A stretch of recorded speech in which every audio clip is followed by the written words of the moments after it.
Hello and welcome to Bloodhaus, the show where we talk about art house horror movies. I'm your host, Joshua Conkel. And I'm a mysterious creature just on the periphery of your view. Drusilla Adeline, welcome to another week of Bloodhaus. Happy Easter! He hath risen. He hath risen indeed. Who he is and what he's doing here, we don't know. How are you celebrating Chocolate Egg Day? I went to my friend, I just read all day, and then I went to my friend Michael's for an Easter dinner, and we watched Arachnophobia, which is a movie I hadn't seen in a long time. That's weirdly a very fitting Easter movie. I suggested it because I was like, I feel like there's an Easter celebration in the movie, but actually there's not. It's like a barbecue. Not at all. I remembered like an Easter egg hunt. There's actually not any really good Easter horror movies. The only ones we could find are like really cheap. I mean, Night of the Lepus is like rough. I guess so. It's because it's killer rabbits, but like... Yeah, that's a stretch. Yeah. And then I remember that there is an Easter egg hunt in Critters 2, but it's like one scene. It's there's no... It's like one of the only holidays. So if slasher people, it's not taken yet. Get out there and write your Easter slasher. Our friend of the podcast, Matt Landsman, who runs the Video Archives Theater, was showing an Easter double feature of Critters 2 and Night of the Lepus, and they had Mick Garris come down for it. That's so funny. I mean, I know people that always watch zombie movies on Easter because of the zombie Jesus connection. Yeah. And I do know a lot of people, a lot of people's go-to, it's not really a horror movie, but it presents Easter as a horror concept, Bill and Ted's Bogus Journey. Oh, because does that have an Easter thing? One of their personal hells is like a trippy Easter flashback. Is like their childhood, like Easter. And so it's like an all pink house that's like Dr. Caligari, German Expressionist angles because it's hell. And then like a furry Easter bunny like comes up behind the door and then slowly turns into a monster and starts like chasing. That's fun. I want to say Alex Winter between the two of them. It is Alex Winter, I think. Yeah, I feel like Keanu's is the... No, I think it's Keanu's because Alex Winters is having to kiss his grandma. Or like be kissed by his grandmother. Yeah. My God, this is bringing back such like deeply buried memories because I haven't seen that since it was a new movie. Is incredible. You haven't seen it since like 92, dude. Come on. No, I've only seen it once. The first Bill and Ted, it was always on cable television, so I probably saw it 20 times. The first one was always on TV, even when I was a kid. The second one, no. And for years, I only had the second one on DVD because the first one just played on TV all the time. I'd never had to like pop it in. Bogus Journey is a banger. It's kind of like how so I grew up on the movie Rock and Roll High School Forever with Corey Feldman, which is a terrible movie that I loved though as a little kid. It was always on USA. Rock and Roll High School Forever, the sequel from 1989 or 1990. I've never heard of this. Stars Corey Feldman and Mary Vivian or what's her name? Mary Woronov is in it, but is back. I assume is back. But now she has like an iron claw hand, like the villain from Inspector Gadget. And it's like about a band who's trying to play the prom, and they're a rock band, and it's terrible, truly terrible. But that's the one that I grew up on. That was the one I didn't know that Rock and Roll High School was a movie until I was like a teenager many years later. And now it's now that's like, that's rightfully a cult classic, and Rock and Roll High School Forever is totally forgotten movie, but I loved it. But I will say, Arachnophobia, if you've never seen it or haven't seen it recently, I have never seen it because I was too scared of it as a kid, and then it took me years to be told it was a comedy, and I was like, it is a comedy, but I'm very afraid of spiders, and it is truly terrifying to me. Like I the big spider scene in Lord of the Rings I can't handle. I can't handle the spiders in the transphobic wizard movie. The I do not Beyond. like spiders. The Beyond has Yeah. one of my favorite spider scenes ever. So Arachnophobia, it is PG-13. It is Amblin, so it's kind of got the same tone and energy of like a Gremlins movie. John Goodman is very funny in it as like the comedy relief, but it is like a big Hollywood movie, and it's really good. It's really funny. It's really magical in the way that like Gremlins or Jurassic Park is. Steven Spielberg produced it. Frank Marshall directed it. So it's like very Hollywood pedigree, has that feeling to Frank it. Marshall, who was just been a producer his entire career, stepping behind the camera to do that is like really cute to me. Music by Trevor Jones. He did the music for The Dark Crystal. Yeah. It's really pedigreed and like very good. I don't think it was a big hit movie, but it is like very Hollywood and in a good way. I would say like very well constructed, very well acted. The scares are really good and Hitchcockian. Just really great. And they used 99% real spiders. Yeah, that's what I've heard about it, which is like super fucked up. Whenever I do a VHS swap around town in LA, because I'm always like just picking stuff up at thrift stores and stuff like that, the things that I put out that I know will be taken day of is any VHS of Scream. Yeah. Doesn't matter what cover it is. If it's a VHS of Scream or any of the sequels, it's gonna go. Chucky movies will go, and Arachnophobia. Anytime I have Arachnophobia, people will snatch it up so fast. As well they should. Yeah. Did you ever know about the Everything is Terrible guys? Were you a follower of that? No, not really. They scoured, they were kind of big on like YouTube and Instagram like 10, 15 years ago. They scoured old VHSs for like cringy clips and stuff and just like became popular compiling the most embarrassing, like most of the really cringy VHS things that you imagine from the internet are probably from Everything is Terrible. And they would tour and show like collections of them. But they started in their hunting and gathering of VHSs, started finding Jerry Maguire VHSs everywhere. I remember hearing about this, yeah. And so they started to build a house or something like out of Jerry Maguire VHSs. It was like an art installation of Jerry Maguire. Yeah. And like everyone from around the world was sending them Jerry Maguire VHS because they just kept finding them anywhere. It's like finding the Carole King Tapestries record at a thrift store. Like you're guaranteed to find that record. If you go to a thrift store and that has VHS tapes, I guarantee you will find one of three things. You will find The Prince of Tides on VHS. You will find the 2-tape Titanic, or you will find any John Wayne movie. I believe you. There was a moment right before lockdown, which then made lockdown a lot more fun, when my former roommate is a massive Barbra Streisand fan. And my ex and I, not knowing that lockdown was coming, but we were just fucking around, were at Amoeba, and they had a shit ton of VHS tapes of The Prince of Tides for like 50 cents each. And we bought like 20 or 30 of them and brought them back and hid them throughout our condo. Oh my God. Waiting for my roommate to find them. And it took him until he moved out to find them. They were like hidden in the kitchen. Some were like intentionally kind of obvious to find to make him think he found them all. And then others took years, literally, of like living in the house for a whole year straight. It was very fun. Well, I know what you watched, I'm guessing, because it came out this week. Oh, for Easter. It's a big one. Yeah. It is a movie about death and the second coming to a degree, kind of. I went to go see the new Cronenberg movie. What else am I going to do? It's a national holiday.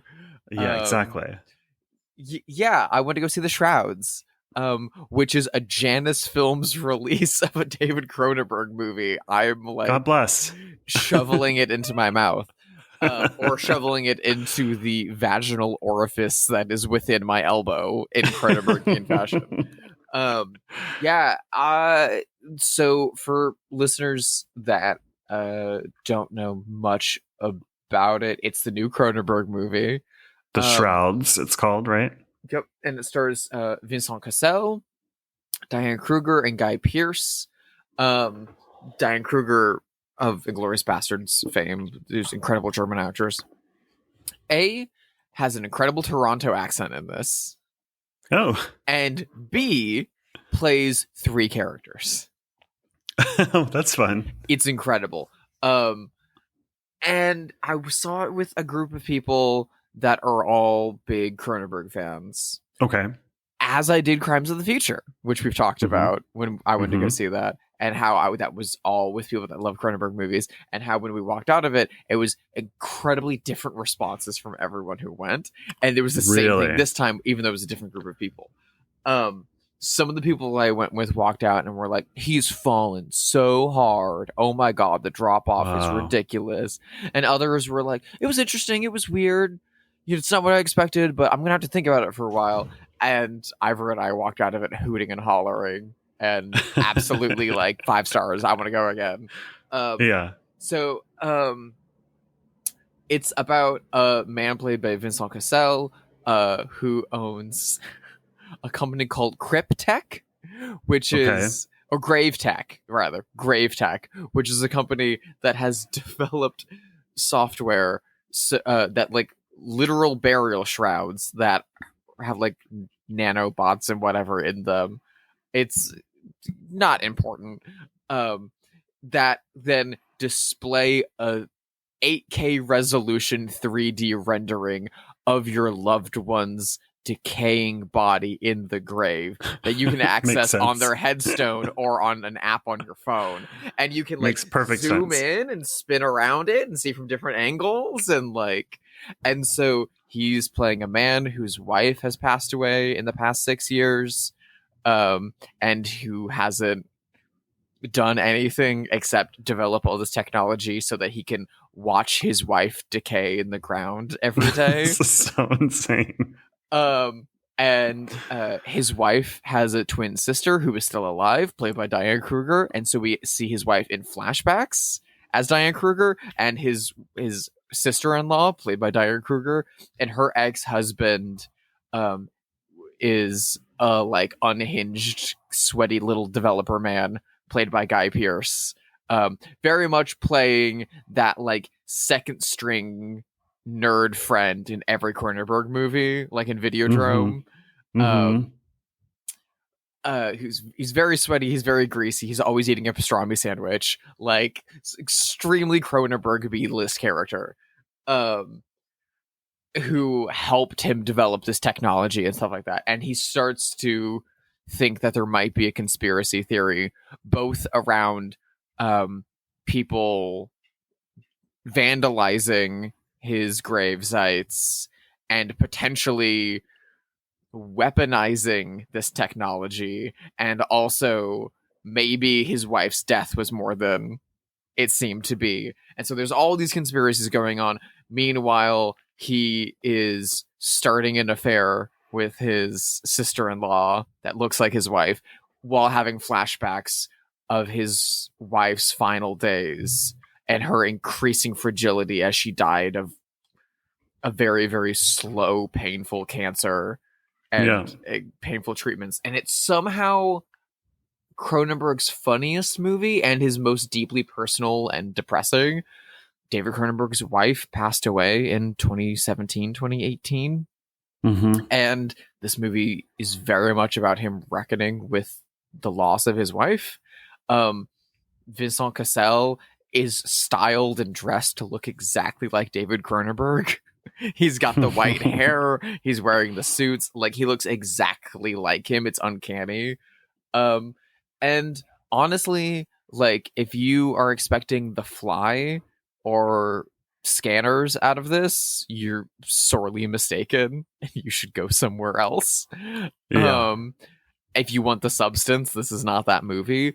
But as a continuation on what he's been doing since Dead Ringers and Naked Lunch and Butterfly and Existence and, you know, even like Maps to the Stars and Crimes of the Future, it's a fucking straight line. If you loved Crimes of the Future and you want more of that, it's right here. Yeah, I do love Crimes of the Future, and I want more of that. So I'm Yeah. excited. I loved Crimes of the Future. I love watching an artist mature and Yeah. express themselves in different ways. It made me also think of the most recent Almodovar movie as well, which is also very much Mm-hmm. about death. Is a Mm-hmm. late career movie, and I, I thought it was really, really, really, really special. As with almost every other Cronenberg movie, the end just kind of drops the bottom out from beneath you and then rolls credits, and you're like, "What?" And it makes you want to immediately hop back in and revisit the movie and see it a second time. I had the same experience when I saw Naked Lunch for the first time. I had the same experience when I watched Videodrome for the first time. And this kind of obsession with like conspiratorial behaviors and like quote unquote political intrigue through a genre lens has been a part of his work since Scanners. Yeah. And even maybe Rabid. Like, it's the core heart to Videodrome. It's the core beating heart to his Stephen King adaptation of The Dead Zone. Like, all of these themes have been there the whole time. He's not just the guy who put a vagina in James Wood's stomach. Like, he's a whole person. And it's so amazing that he can still get work made and that he's still working at this caliber. I'm afraid this will be his final movie for like so many reasons. It would be rad if it's not. But Charlie XCX and myself urge you all to go see this movie. She played at Coachella today and had her backdrop changing, like apparently like decrying that Brat Summer is dead, is trying to pitch like what the 2025 summer is going to be, and part of it was like celebrating filmmakers that have movies coming out this year. So it was like PTA summer, Cronenberg summer. So yeah, do what Charlie XCX says. Make it a Cronenberg summer. Go see the Shrouds, and then go rewatch all of the movies he's made in the past 30 years that you haven't seen, and then go see the Shrouds a second time. There's still many David Cronenberg movies I haven't seen, but every David Cronenberg movie I have seen, I've liked. I don't think I've ever disliked a Cronenberg movie. Never made a bad movie. Granted, I haven't seen his 70s stock car racing movie. No, nor have I. There's a few that I haven't seen actually, but the only two I haven't seen are that one and Spider with Ray Fiennes that he made in 2002 or something. Yeah, I haven't seen that. I haven't seen A Map to the Stars. Maps to the Stars is so good. It's very different, but it's very, very, very good. There's a few. Julianne Moore. Eastern Promises. Is that him? I haven't seen that. I only just saw that recently. Also, Vincent Cassel. It's really, really, really good.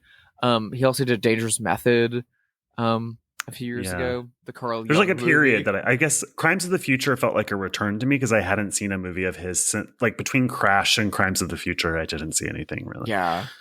I feel like no one saw Spider, which is very, very odd. I still haven't even fucking seen it, but I've got a VHS tape of it, so one day. Anyway, The Shrouds is fucking great. Go to your nearest cinema. Go see The Shrouds. David Cronenberg's currently in Los Angeles promoting it at the Grove. He's right by your house, Josh. He could be looking at your window so funny right now. It's so funny to think of David Cronenberg at the Grove. I know. It's like the most banal place in the world, and I love it for that reason, sort of. But it's just funny. It's like if Werner Herzog was walking around the Grove, which I'm sure he has actually. There's a good amount of genuine body horror in The Shrouds. Don't let me steer you wrong. There is, but the most shocking thing to me is that he films scenes in the suburbs in this movie, and I was like, whoa, this feels wrong. There's like a scene at a dog park, and I was like, what the fuck have we done? It's great. I can't wait to see that. I hope I get to see it in the theater. If you're the kind of freak that listens to this podcast, you're gonna go see The Shrouds. Let's be fucking honest. Yeah. Well, we have a very special movie to talk about today. It's a movie that we have wanted to do on the podcast for a long time, but we decided not to do it earlier because it was just so impossible to find. And in fact, still is rather difficult to find. It's streaming sometimes, but not currently. And but it is in the new box set, All the Haunts Be Ours, the folk horror box set, Volume 2, that just recently came out from the good people at Severin. And the movie we are discussing today is the classic, underlooked or underseen 1952 Finnish folk horror film directed by Erik Blomberg, The White Reindeer.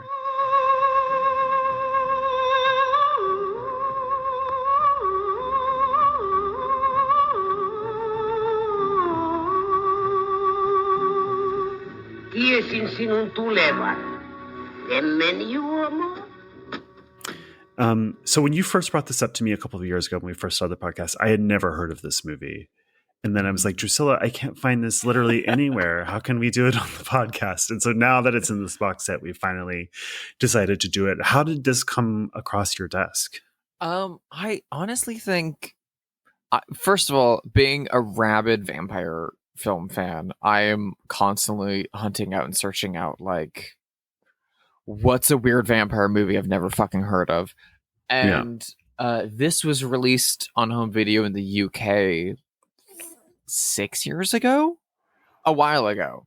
And I was like, I at some press release for it at some point mentioned it as being a vampire movie or like a vampire folk horror movie, and my ears perked up, and I at some point it was cheap and I imported it, and I've been sitting on it since we started this podcast, and I probably had recently got it when we started it, and so I feel like not long after doing Killing of a Sacred Deer or something like that, I was like, we should do The White Reindeer, and you were like, we can't. We physically cannot. And I was like, I literally can't watch this movie. Fair. But now with the Severed box coming out, which is, it's so cool how many film, like having the first one come out, which felt like a revelation. It felt like a treat of discoveries. Since then, I feel like you and I both have kind of done our best to find other gems like that since then, and now this second box is out, and all those and a lot of those things that we've hunted out and found are now in that second box, and it's like, oh hey, cool. Like Lee Ton is in there. Cool. Lee Ton is in there. That first box set coming out really was a revelation. You're not wrong. It really did. I don't know.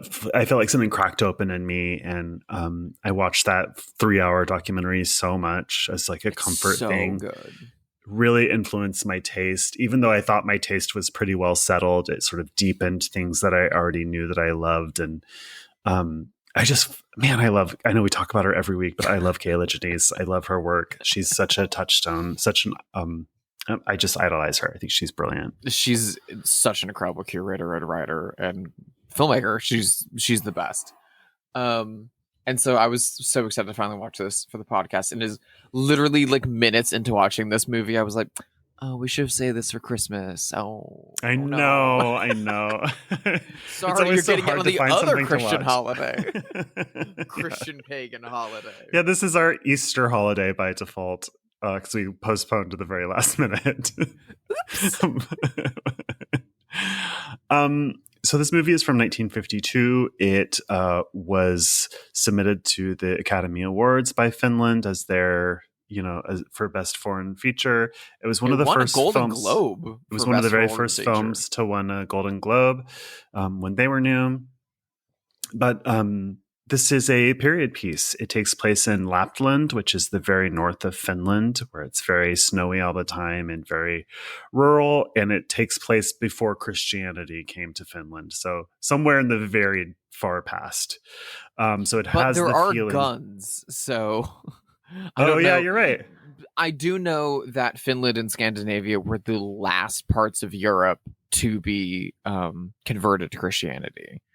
Okay. Paganism held out really long in that era. And I was doing research into this, and there's like a joke between film scholars about films like this, or like Ingmar Bergman movies, about the prevalence of paganism in those cultures, which is that if you ever run out of things to do in a Scandinavian film and you've got 5 minutes to kill, you might as well burn a witch.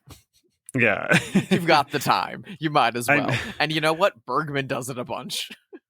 I did think of the Virgin Spring, of course, where, you know, the old religion is coming up against the spread of Christianity. Christianity's not even in the picture in this movie yet. Yeah. So we're talking like shamanism, animism, the old religion of the Finnish people who lived in Lapland. So this movie is focused on a young woman named Parita, who this is such a fascinating thing. They do like reindeer hoarding in Lapland. That's the traditional like agriculture there. So she takes part in a reindeer herding contest and falls in love with a young reindeer herder, Aslak. And they fall in love and get married, but he always has to go away to herd reindeer, and she's really lonely. She's very horny. She's too horny for her own good. She's basically the only woman always surrounded by men. And so she goes to the shaman for help with her loneliness, and he tells her she has to make a sacrifice to the stone god and sacrifice the first living animal that she sees. And that happens to be sort of like this mythological white reindeer. And so basically she gets more than she bargained for with this deal with the stone god. And she kind of starts to turn into the white reindeer.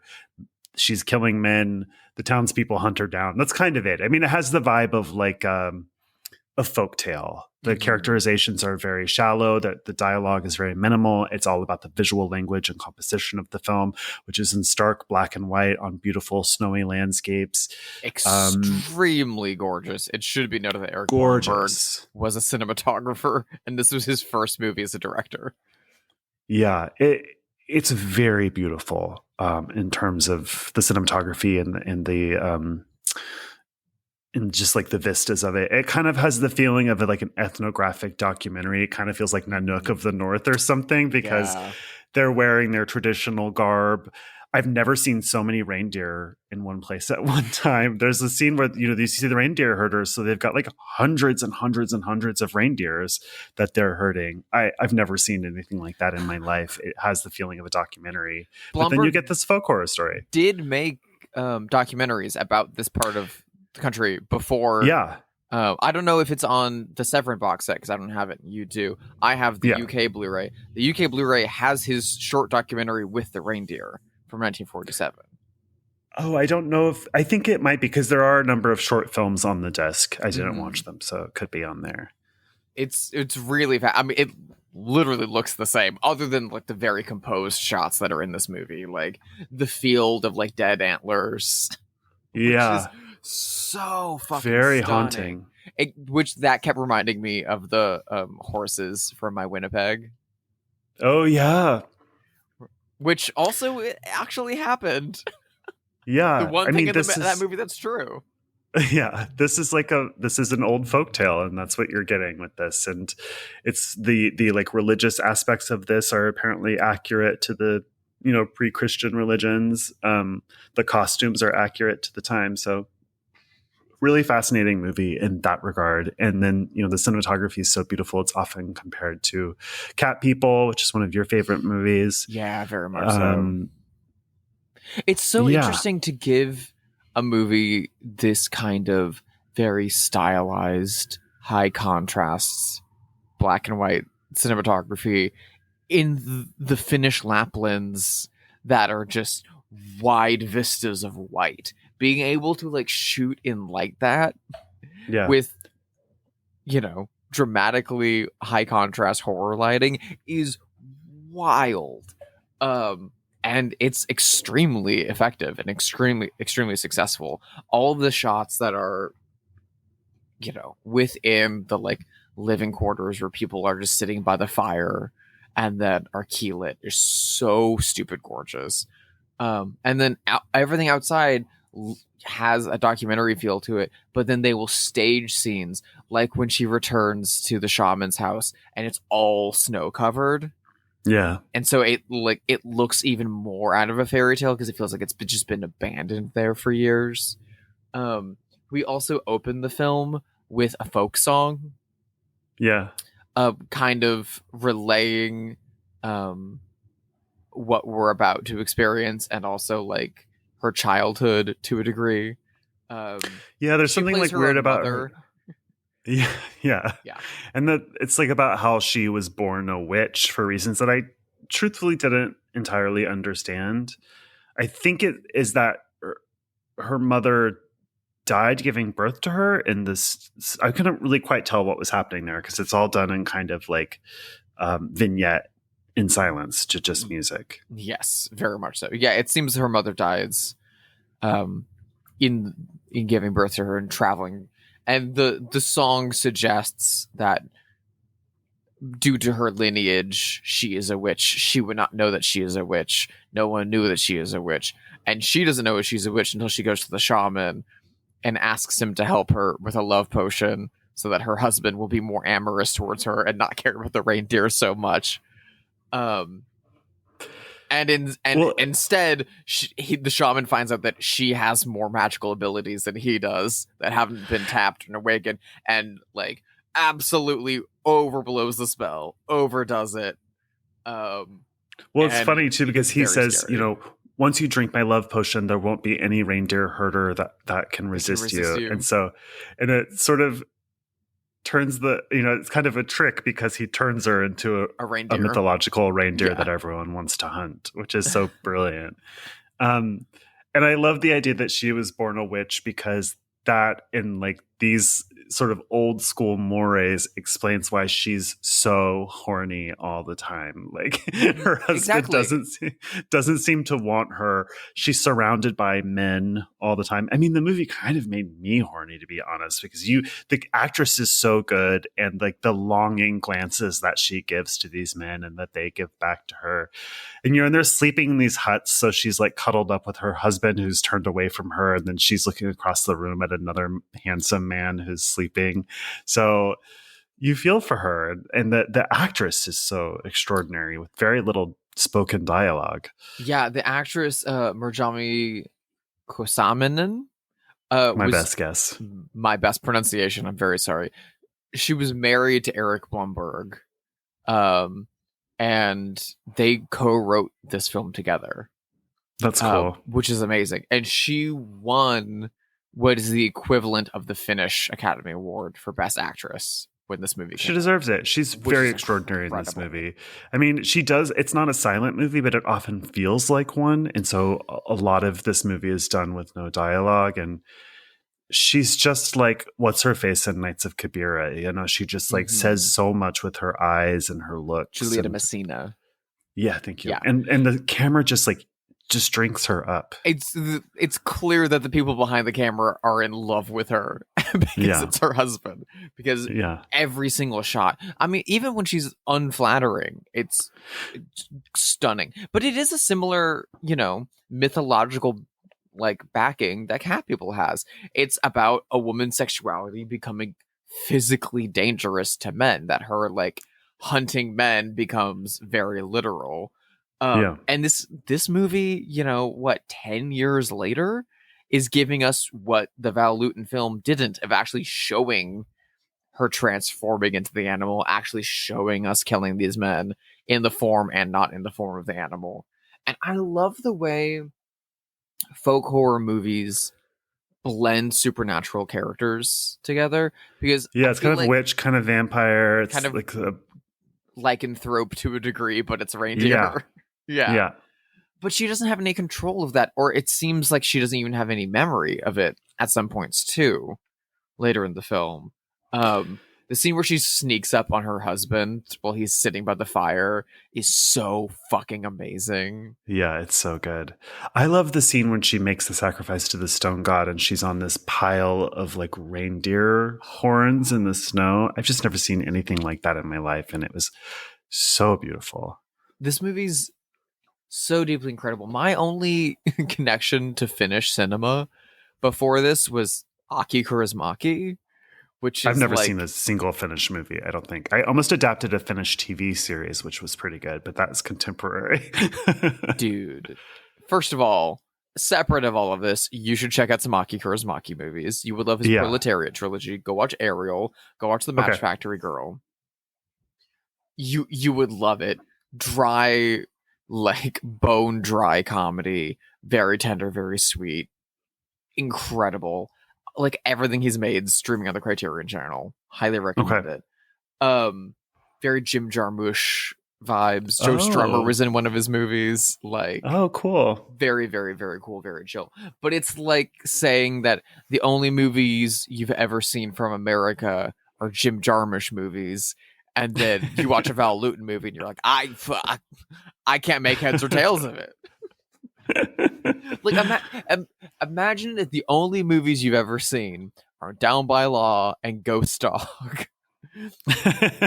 and then someone showed you like Dracula.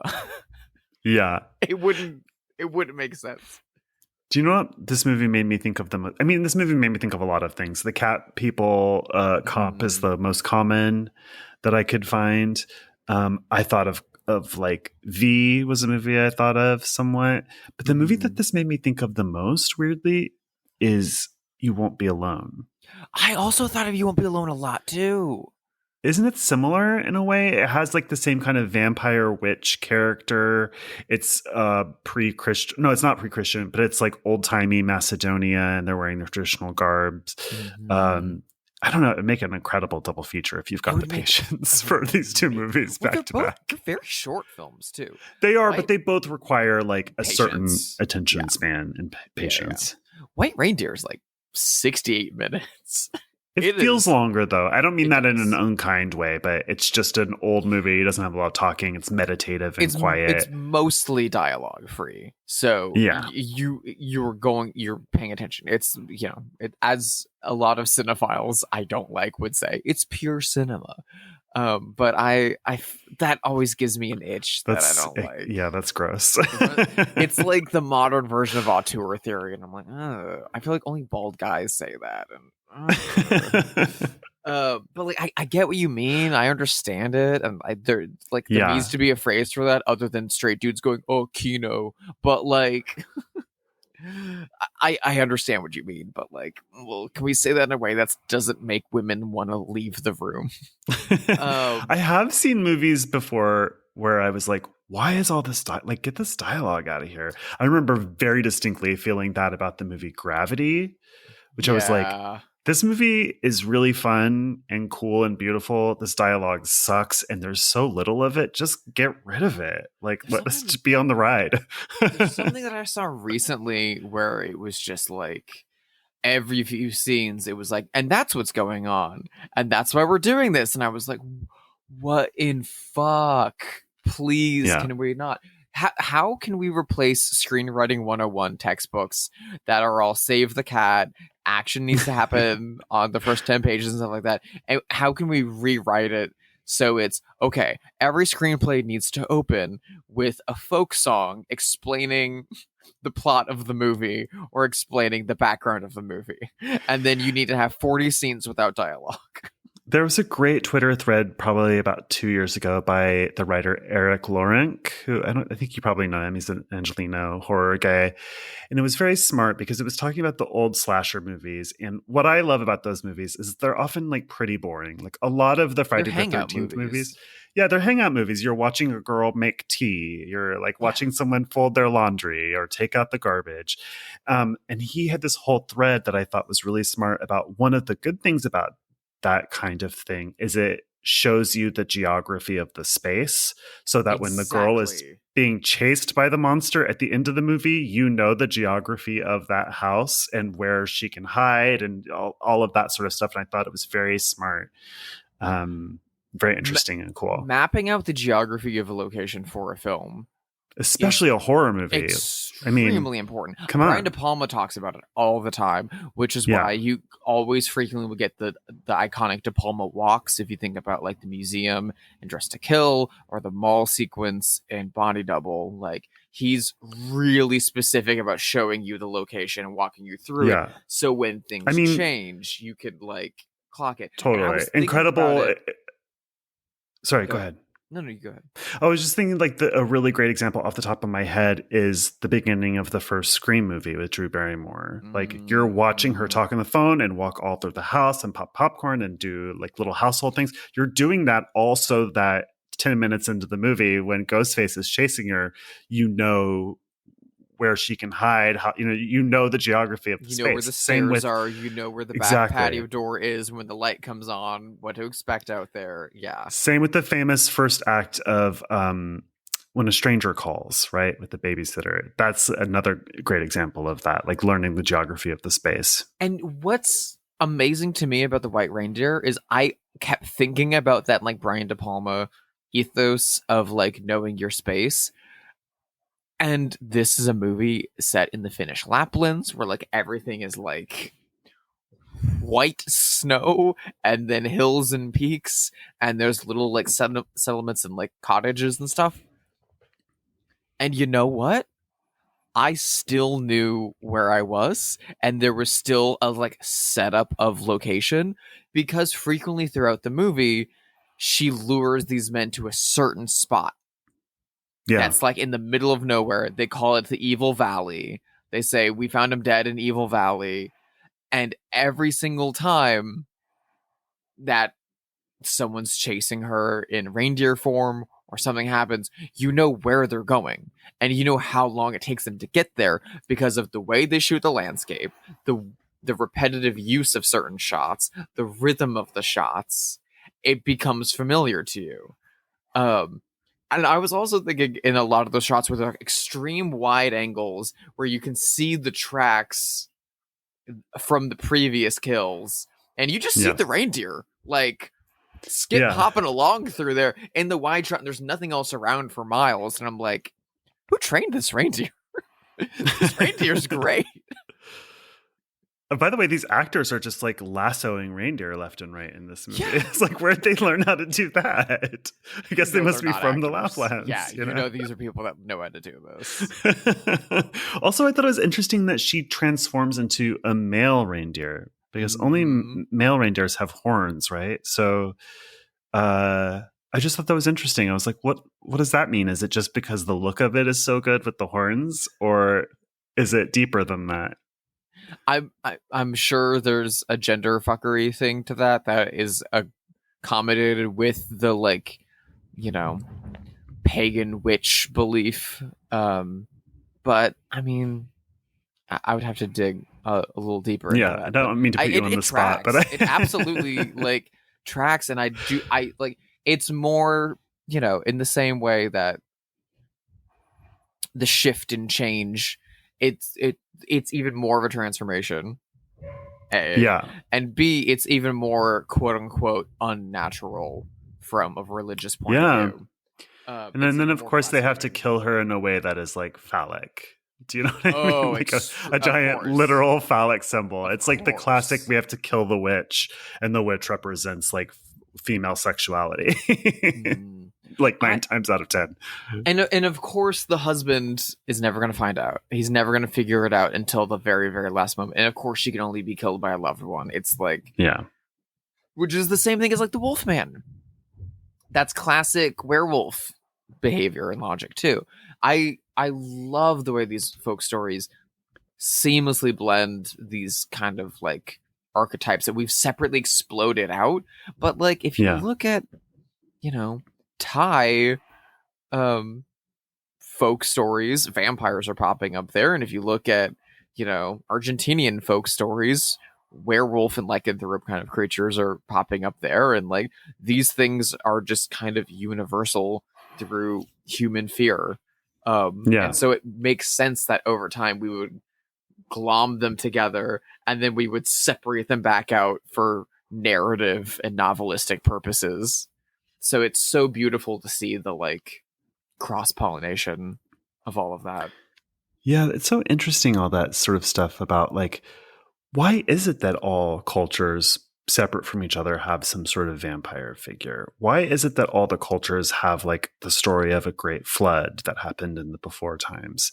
It's so weird that these cultures all share this, even before the world was so connected as it is now. Like long before that, they all separately in isolation had these things pop up, and even down to like a lot of different cultures will cover the mirrors with sheets at a funeral or a shiva or a wake, and like they did that all in isolation without knowing that other cultures were doing that. And it's like, what's that about? And a lot of separate religious like figures that are seen as, you know, messiah figures have risen from the dead, right? A lot of them have like performed miracles. Like the story of Jesus Christ is widely considered to be like a repeated archetype. Yeah. From other, like, that's been repeated from other countries, and like so many Christian holidays, especially Easter, are like rooted in former pagan holidays, and then just redressed so that, you know, conversion was easier. And it's so fascinating to me, and it's like comforting to watch a piece of art from a time and a country and a place that you've never experienced. I don't know what Finland's like. I've not been to Finland. I've watched art about Finland, watched documentaries about Finland. I don't know what the 50s are like. I've seen documentaries about them. I don't know what it was like to be in Finland in the 1950s. But to watch a film from Finland in the 1950s that's dealing with the same kind of folk horror concepts that we were dealing with in America and England and Germany and, you know, Swaziland and Australia. Like, there's something about the universality of human fears presented in this way that's comforting to me, even though a lot of them and something like this are, you know, gender war fears. Yes. How dare a woman be horny? But I could also see a reclamation of this movie as like a feminist masterpiece too. You know what I mean? So. Anytime women are killing men, feminists are happy. I find. You'd be right. And me too. I mean, I'm all for it. The scales need to swing a little bit. I really often like shallow characterization in this way. You know what I mean? Like these aren't. We don't know these characters' backstories necessarily, or they don't have a lot of depth, and they're not meant to, and they don't need to have it because it's a folktale. It's so that we as human beings can imprint on them. Yeah, exactly. It's like those creepy faceless dolls that Amish kids play with. They have no faces, so that you can imagine your face on there. Well, it's also part of what made like the like Hollywood star system, and what made like movie stars is that early silent films, you'd see like Greta Garbo or Alan Azimova or Lon Chaney or Charlie Chaplin, and they wouldn't say shit. But they would go through stories and they would go through tales, and they would always be basically archetypes. Yeah. And you could see yourself in Flesh and the Devil, and you could see yourself in modern times, and like you could see yourselves in these shoes, and you know, it becomes more universal. It becomes more personal in that way. Yeah. I don't know. Yeah. I find that to be one of the most like profound and moving aspects of art. Yeah, it's like the stock characters of Commedia dell'arte, which we learned about at theater school, right? Which is like classic Italian comedy theater. And there are all these stock characters that you see in every single play. You have, you know, there's maybe 12 of them. And you've got Pantalone, who's like the lecherous rich businessman. And you've got the fool. And you've got, you know what I mean? There's like, it's such a shortcut into getting actually really deep in the movie, because you understand the characters. And the brain. And the basket the princess. Case. Now we're just quoting the Breakfast Club VHS cover. but it's a joke, but also... But it's true. Also, it's true of the Breakfast Hughes Club. did that for a fucking reason. Yeah. It just works for a fucking reason. Like, and it's great because I hate the like boring monologue that's in a lot of sentimental horror movies, where now you have to learn about how this person's dad died, and there hasn't been the same since. It's like, and that's why I don't like President's Day. God, that is so brilliant, that moment in Gremlins too. But anyway, you don't need that with these stock characters. Yeah, and the characterizations are shallow, but the characters in the story are not. They're very, very deep and primal. And so it's just like a shortcut to getting towards something deep as a viewer. And I love it. Is this our way of saying that we're over trauma horror? That we can absolutely lay it down. We can put some lilies on its grave. For now, I like trauma horror when it's well done, but it's often not. We're just so it's been 10 years since the Babadook. I think we're past, hey, the monster means something. Oh, it's depression? It's depression? Are you telling me the scary monster in your movie is depression? Wow. That's a profound concept. I've never thought of that before. Well, here's the thing about trauma horror for me that has always been frustrating. It feels like a very shallow observation from people who don't like horror movies, because to some degree, all horror movies are about trauma. Like the worst Friday the 13th movie is about trauma. It's still a PTSD movie, yeah. Yeah. And Jason represents something and you don't need to lay it on thick. It's just, it feels like not a very particularly insightful observation of the genre. It never has for me. Yeah. That's why, the archetypes of folk stories and folk horror reach so far. People still watch Cat People, and it's 70 years old. Yeah. And it still deeply affects them because Val Lewton mixed and remixed folk stories into a contemporary lens that still works and still feels modern. The White Reindeer does that too. We're still reading kids Sleeping Beauty and Snow White and Hansel and Gretel. Like, that shit sticks. It's primal. It's really deep. Anyway, anything else to say about the White Reindeer before we move on and play our favorite game? Have they seen it? I'm glad that it's finally available in America for the first time since Yes, get 50s. the box set, everyone. It's great. Wonderful. I know a lot of stuff from the first box set came on Shudder a little after that came out, so hopefully this and a few other things will trickle onto there for US audiences soon. So yeah. I'm very, very happy to report after 3 years of Bloodhaus that Americans can finally watch this movie. It's very good. It really does feel like a missing link in this kind of filmmaking. And especially compared to what America was making in 1952 in terms of our horror movies, which were like the bottom bin of the Universal monster movies and like Atomic Monsters. Age. Yeah. Which I like those. I like that stuff. Yeah, they're fun, but like the subtlety in like Mant is not the same as. Wait a minute. You're trying to tell me this giant ant represents bombs? Yeah, Japan did it better than we did. It never stops. We do this every generation. Okay, so I was just Googling famous Finnish Americans.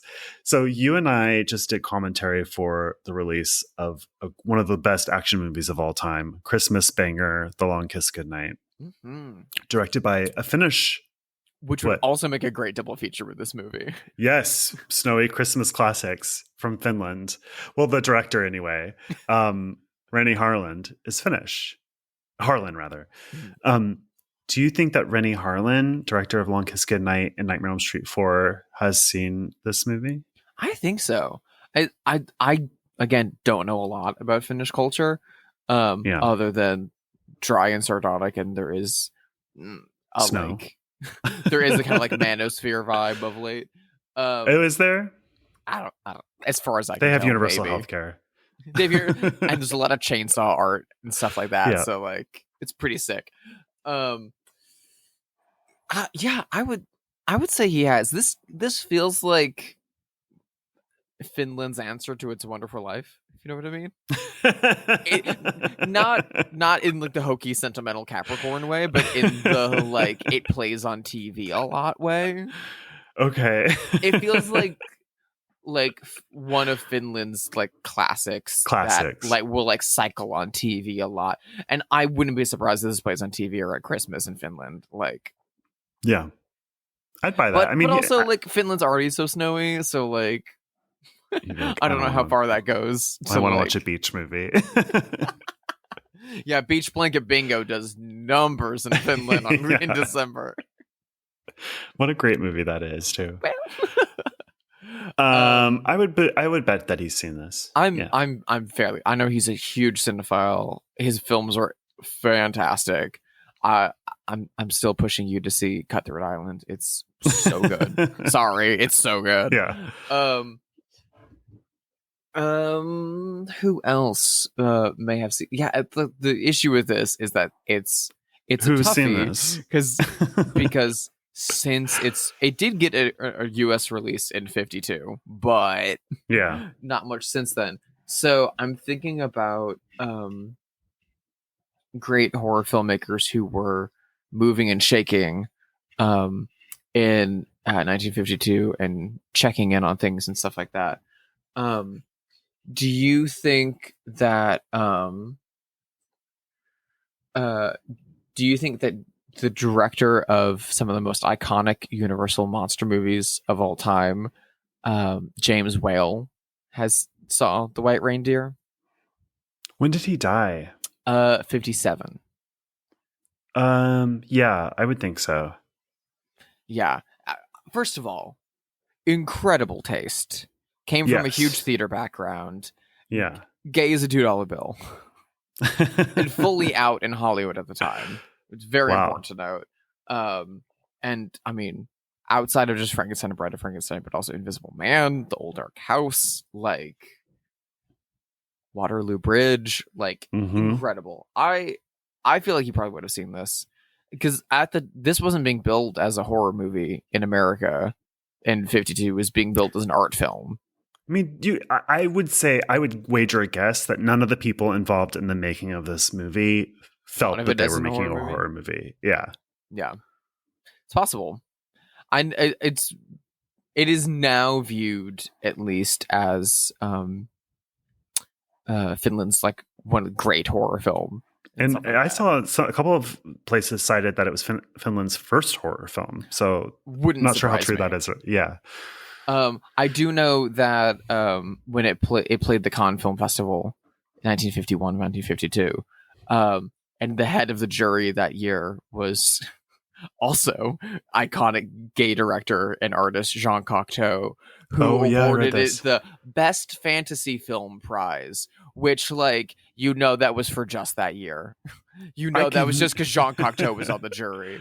Yeah. I think that you can make the case that this is a fantasy film too. It works just as well in my mind. It's a fairy tale film. It's a fantasy film. And the dude who made the fucking best Beauty and the Beast, yeah, of course he fucking loved this. There are some great Finnish Americans that I've discovered. You'd never know. Jessica Lange, Christine Lottie, I love Leslie the way Mann. You said that. Of like, they're just like us. They walk amongst us. Matt Damon, I'll have you know, Finnish American. None of these are have they seen it though. I'm thinking of one of the greatest champions of world cinema that ever lived, maybe ever did live. And I'm talking about good old Marty Scorsese. He's seen this, right? Oh, he's 1,000,000% seen this. I would say, I mean, he could have seen it in the 50s, let's be fucking honest. But True. I doubt it. I don't think this is the stuff that his parents were taking him to see in the 50s. I think he was going to see, like, Duel in the Sun and The Red Shoes. He was going to see those movies. He wasn't going to see this. His first foreign films were Italian films. Shocker. I bet that he would check this out at the college library and have them set up a reel-to-reel to watch things like this, oh, absolutely. I do. There is a really famous and adorable story that in the 70s, there was like one like film lab in New York that rented out old film prints for theatrical releases that still had some of their library. So if you were like a 20-something and you had a projector in your house and you had $300, you could rent a print for a week. And famously, Scorsese loves Powell and Pressburger movies and would call up and try to rent The Tales of Hoffmann, their ballet film. And he said every other time he tried to get it, it was out. And whenever he could get it, he would get it. And whenever he tried half the times he was out. And then years later, he met with George Romero and found out that George Romero was the only other person renting it out. It was just the two of them cute. back and forth, which is adorable. Adorable. I don't think he would have seen this at the time. I feel like Scorsese probably wouldn't have seen this until like 2018, 2019 when it got its English language home video release from Eureka. I know he's a massive home video collector. Yeah, he's following all these boutique labels, don't you think? Yeah, and him and Edgar Wright and Sean Baker, like all those guys have like huge home video libraries. Yeah, and are like keeping up with these labels and buying like everything they put out. And so I'm certain Scorsese owns that UK version of it. I'm certain he has seen it, and I'm pretty sure that's how he watched it. I doubt he has the Severin box set, but I wouldn't be surprised if he gets it. Yeah. Though I can see him being like, "Oh, got it. I don't need the set." But I feel like he's definitely seen this. I feel like I know he's a huge fan of Cat People as well. He's a huge fan of the Val Lewton movies. And this kind of feels like a lost Val Lewton movie to a degree. If he was able to make one independently and not for RKO on the sound stages of Orson Welles movies. Yeah, I think this movie is fabulous. Pamela Anderson, Finnish American. Well. Finnish Canadian American. Oh. Don't you forget. I believe so. I think so. Oh my god. Well, I think just because I mentioned him at the top of the episode, I've got to bring it back to the king of art house horror. Do you think David Cronenberg has seen The White Reindeer? Do you know, I kind of want to say no for some reason. That was like my first instinct. Is that crazy? I buy it. I feel like he would really have to hunt it down. And I feel like he does really hunt down art films. And I know he watches a lot on streaming. But I don't see him having a large physical home video library.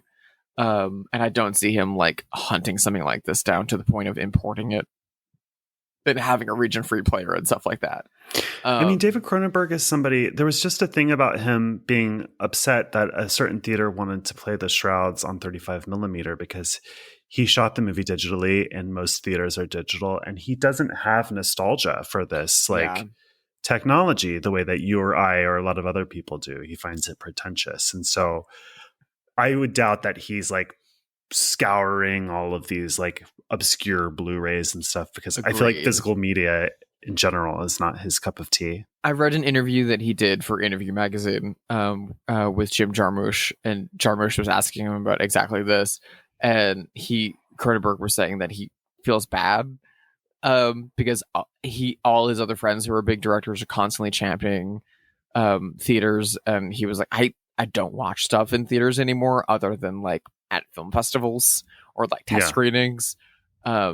He said that, like, you know, he's lost a lot of hearing, and, you know, with age, that like the process of like just getting out of his house and going to a Toronto movie theater to go see like, I don't fucking know, Sinners or something is like a to-do for him when he's like, I can watch it on streaming. He was saying that he was at like the Cannes Film Festival with a bunch of directors on stage as Spike Lee was giving an address about the importance of like going to theaters and supporting movie theaters, and how like that's like the communal experience of watching a movie together is the way to do it. And he came up to Spike Lee afterwards and he was like, look, I'm watching Seven Samurai on my watch right now. He's like, I can do this anywhere. I'm fine like this. He's like, I feel bad, but like it looks great. I respect it, and I respectfully disagree with him. I know. But I do like it. It's a good look on him. It works for him. Yeah. I'm happy to have both. I am too. I mean, I've been to screenings at New Beverly that were on 35 millimeter, and the print was so terrible that you could barely see the movie. And I'm like, what is the point of this? Yeah. Like, and I've been to communal film experiences where I want to like murder everyone in the room. Yeah. Where it's actually making the film worse. Where you're like, I wish I were at home alone watching this. The people that like show up to Blue Velvet to laugh through the rape scenes, I'm like, get me the hell out of here. Yeah. So I get it. But for me, I've just increasingly become like more and more analog. Like I take photos on film. I've been writing by hand. I collect Blu-rays. For me, I just don't trust the digital era anymore because things just keep disappearing all around me. And so I feel a desire to like kind of try to hold on and to unplug. I strongly agreed. I mean, to the point that like I found myself doing more like pencil and paper illustration. I've been collaging more with actual X-Acto knives on paper rather than dicking around in Photoshop. It feels a lot better on my brain to spend more time with physical objects, and I am more thoughtful about my intentions behind them. I do watch a lot of shit on streaming while I'm working and stuff like that. Yeah, but also like, if I'm going to sit down to watch a movie to pay attention to it, I like to pop in a Blu-ray and watch it. I'm absolutely sure that, I'll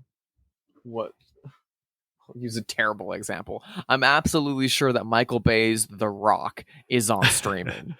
I'm sure it is. It's probably on Hulu right now. If I'm going to like sit down and focus on it, I'm going to like pop in my Criterion DVD of The Rock and watch it that way.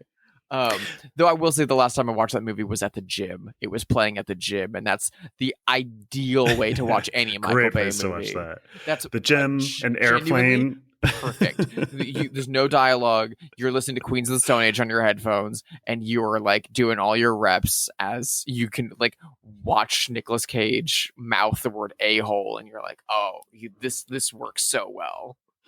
Yeah, I mean, although you can't even trust anything to be on streaming anymore. That's how I wound up buying fucking Porky's on DVD, was because I was like, I'm curious about this movie from my childhood, not on any streaming service, not even available to rent on a streaming service. And then you found out why.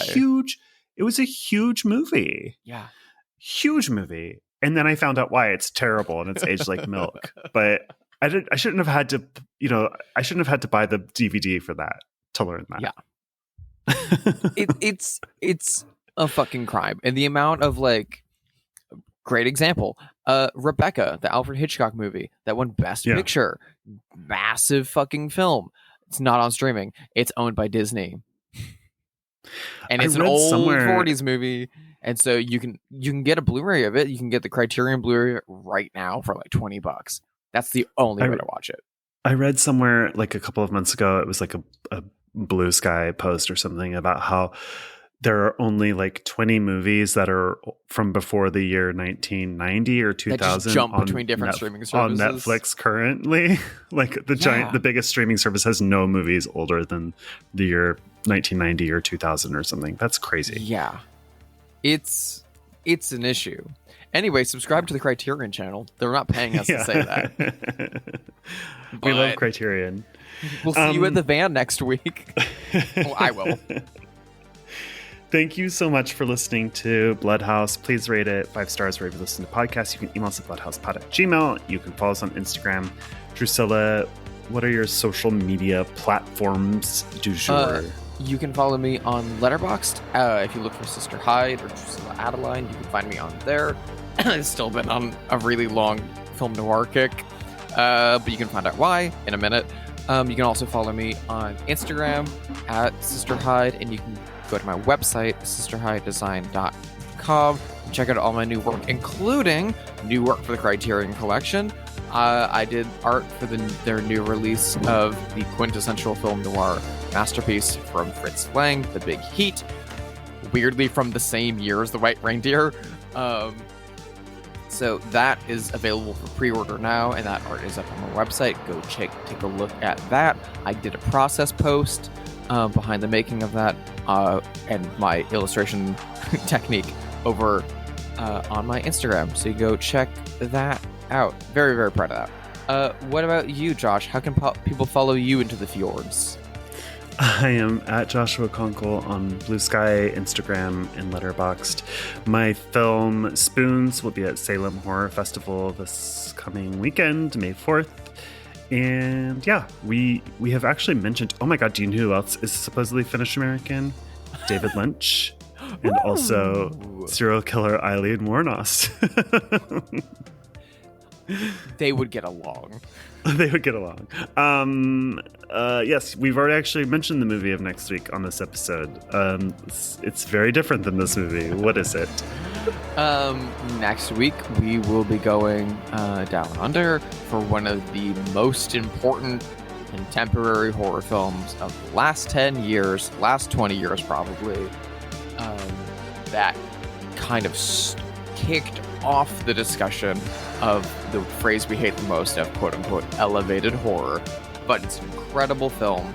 I'm very excited to rewatch it for the very first time in 10 years. We will be diving into and reading deeply from Jennifer Kent's The Babadook. Dook, dook, dook. Bye!